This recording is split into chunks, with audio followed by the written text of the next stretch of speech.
অন্ত বিশ্ববার্তার দর্শকবৃন্দ, বন্ধুগণ, আজ বহুদিন পর আপনাদের সঙ্গে সাক্ষাৎ।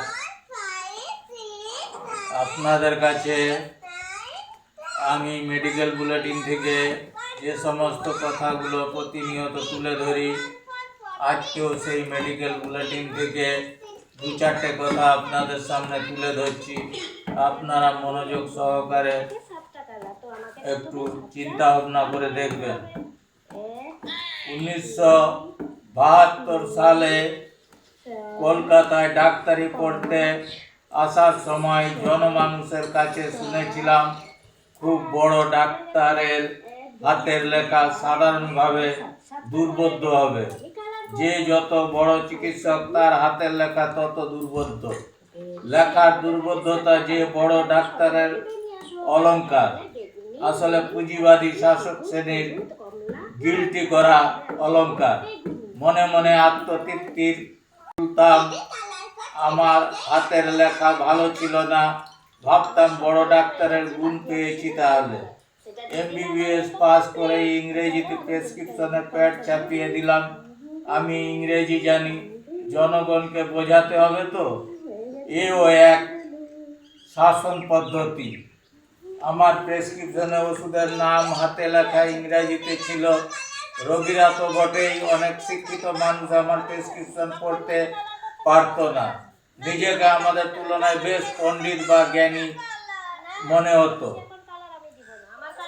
নিজেকে অন্যদের তুলনায় বেশ পণ্ডিত বা জ্ঞানী মনে হতো।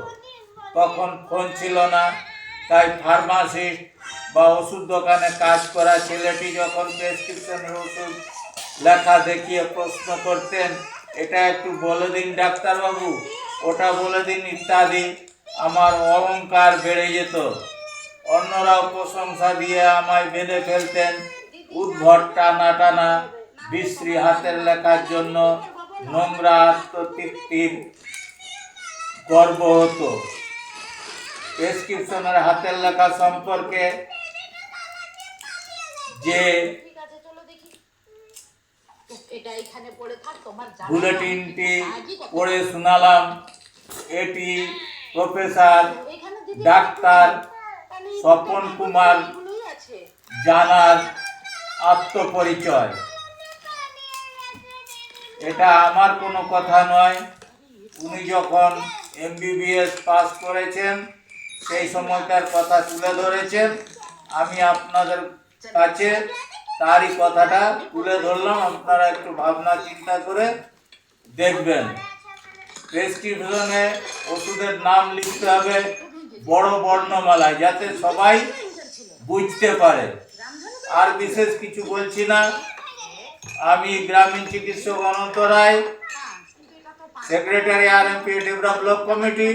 আপনাদের সবাইকে আমার আন্তরিক ধন্যবাদ ও নমস্কার জানিয়ে বিদায় নিচ্ছি অনন্ত বিশ্ববার্তা থেকে।